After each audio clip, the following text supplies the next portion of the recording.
MicroStrategy bot is a great way to use AI to query data for insights.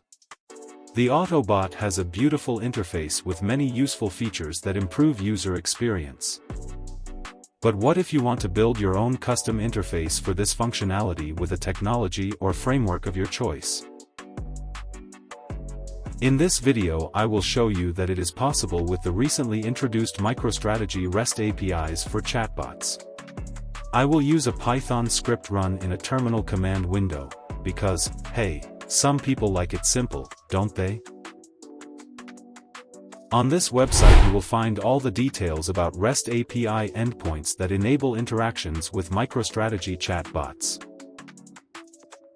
This is the Python script that uses 3 simple functions for interacting with the bot. This function creates a bot instance. This function posts a question entered by the user. And finally, this function retrieves the answer generated by the chatbot. Let's see this in action by running the Python script in terminal command window. Question: which cars are heavier on average, US or European?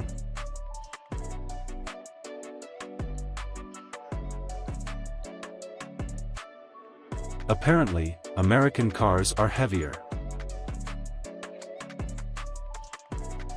MicroStrategy REST APIs allow building custom AI chatbots.